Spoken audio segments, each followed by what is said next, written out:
At para sa ating mga balita, terrorist attack sa Israel naganap matapos ang hostage release. At Vladimir Putin nagpapadala ng mga sundalo sa North Korea para na naman ba sa isang bagong digmaan? Pero bago natin umpisahan ang ating mga balita, mangyari po lamang na i-like ang video ito para sa patuloy na paghahatid natin ng ating mga updates mula sa loob at labas ng bansa. Malaking tulong po ang inyong like para sa aming mga content creator.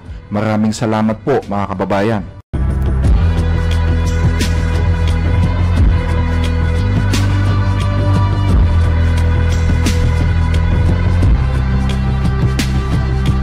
Tatlong bomba ang sunod-sunod na sumabog sa Israel noong Huwebes ng gabi, February 20. Naganap ang pagsabog sa tatlong magkakaibang central bus station sa mga lungsod ng Bat Yam at Halon. Itinuturing na milagro ang nasabing mga pag-atake dahil ang mga bus na sinasabing pinasabog ay nakaparking lamang at walang laman.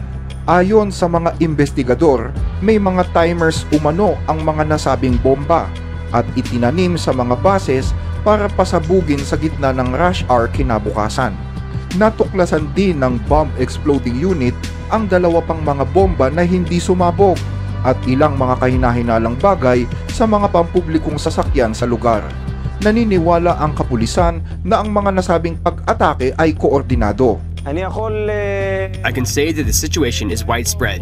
It's happening in multiple locations. We are spread out with emergency squads and with police officers in a great number of locations. Kaugnay nito, naglabas naman ng utos si Prime Minister Benjamin Netanyahu sa IDF para magsagawa ng mga pinaigting na pagsalakay sa mga hinihinalang terorista sa Judea at Samaria, kung saan nagsasagawa na ng malawakang operasyon ang mga puwersang Israeli sa loob ng ilang buwan. Yan ay upang matukoy ang eksaktong lugar ng mga terorista. Isang Telegram channel naman na nagpapakilalang pag-aari ng Hamas sa bayan ng Tulkarem sa Palestina ang nagpahiwatig na sila ang responsable sa nasabing mga pagsabog. Batay sa mensaheng inilabas sa Telegram, ang paghihiganti ng aming mga martir ay hindi kailanman makakalimutan hanggat nasa aming bayan ang mga mananakop. Ang jihad na ito ay posibleng para sa pagtatagumpay o sa kabayanihan. Naganap ang mga pagsabog matapos ang nakakalungkot na araw sa buong Israel. Matatandaan kasi na ibinalik ng Hamas ang 4 na katawan ng mga hostages, kabilang ang 84 na taong gulang na aktivista na si Oded Lifshitz. Ganon din ang 9 na buwang gulang na si Kafir Bibas at ang 4 na taong gulang na kapatid nito na si Ariel Bibas. Ayon sa IDF, brutal umanong pinaslang ng mga teroristang Hamas ang magkapatid noong November 2023, isang buwan matapos silang dukutin ng grupo. Maliban dito, nagulantang din ang buong Israel matapos mapag-alaman na ang labi ng sinasabing ina ng mga bata ay hindi pala nito katawan.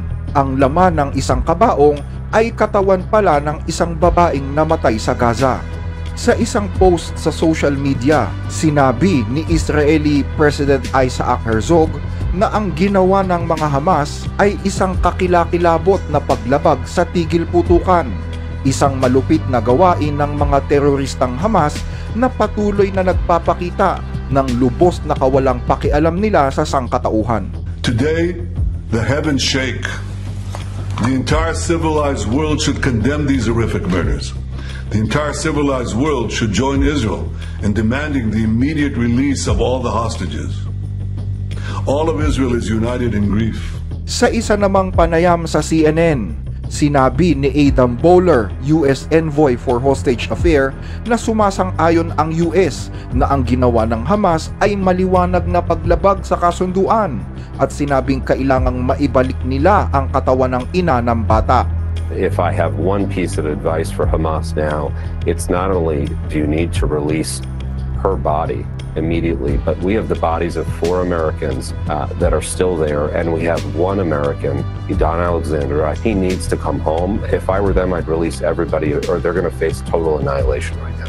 Samantala, inaasahan naman na sa linggong ito, matatanggap na ng Israel ang 6 na huling mga hostages para sa unang yugto ng ceasefire. Sa ibang balita, Vladimir Putin nagpadala ng mga sundalo sa North Korea para nga ba sa isang bagong digmaan? Habang ang kanluran na pinamumunuan ng US ay dumaranas ng matinding pagsubok sa ilalim ng pamumuno ni Donald Trump, patuloy namang lumalakas ang alyansa sa pagitan ng North Korea at Russia. Ayon sa pinakahuling mga ulat, daan-daang mga sundalong Ruso ang palihim na ipinadala sa Hilagang Korea. Sinasabing dumadagsa ang mga miyembro ng hukbong sandatahan ng Russia sa baybayin ng North Korea para daw sa medical rehabilitation at upang makapagpahinga. Gayunman, marami ang naniniwala na ginagamit lamang ng Russia na dahilan ang medical rehabilitation, pero ang totoo ay ipinadala sila doon para sa ibang layunin. At yan ay upang ihanda ang puwersa ni Kim Jong-un sa isa na namang digmaan. Ayon pa sa mga ulat, ipinadala daw ang mga veteranong sundalo ng Russia sa North Korea upang ituro sa mga sundalo ni Kim ang kanilang mga kasanayan. Sinasabing bahagi ito ng strategic interest ng Russia sa gitna ng lumalawak na impluwensyang militar ng kanluran sa Korean Peninsula. Sa kabila nito, ginagamit naman ng Russia ang pagpapahinga at medical rehabilitation bilang opisyal na dahilan. Kaugnay nito, binuksan din daw ni Kim Jong-un ang mga rehabilitation center sa North Korea para yan sa mga sundalong Ruso upang tulungan umano ang mga ito na makarecover mula sa mga pisikal at mental na epekto ng digmaan. Matapos ang isang matinding bakbakan sa Ukraine, marami ng sundalo ng Russia ang dumaranas ng pangmatagalang pinsala sa kalusugan, kabilang ang matinding pananakit ng katawan at post-traumatic stress disorder. Ganon din ang pagkabalisa at depresyon, isolation at kapansanan sa pangunawa. Upang maiwasan ang paglala ng mga sakit na ito, ipinadala daw ng pamahalaan ng Russia ang mga sundalo sa North Korea upang magpagaling ayon sa opisyal na ulat na inilabas ng Kremlin. Matapos ang kanilang pakikipaglaban sa war zones, sinasabing ipinapadala ang mga sundalo sa mga espesyal na sentro ng EID para magpahinga at sumailalim sa rehabilitasyon. Ang Moscow ay matagal nang nagpapadala ng mga veteranong sundalo nito sa ganitong mga pasilidad sa Russia mula nang simula nito ang opensiba laban sa Ukraine.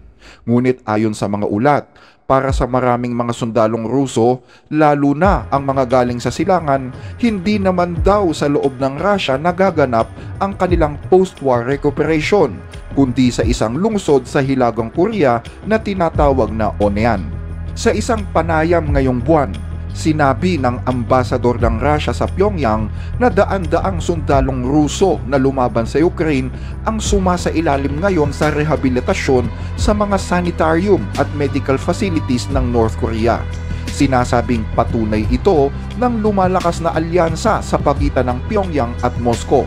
Ayon pa sa ambasador, libre umanong ginagamot ng North Korea ang mga sundalo ng Russia. Habang humihina ang mga alyansa sa kanluran, patuloy naman na lumalakas ang relasyon ng Moscow at Pyongyang. Ipinapakita ito ng presensya ng mga sundalong Ruso sa North Korea na nagpapahiwatig din ng mabilis na pagbabago ng balance of power sa Korean Peninsula. Hanggang dito ang ating mga balita. Muli ay maraming salamat po sa inyong pakikinig.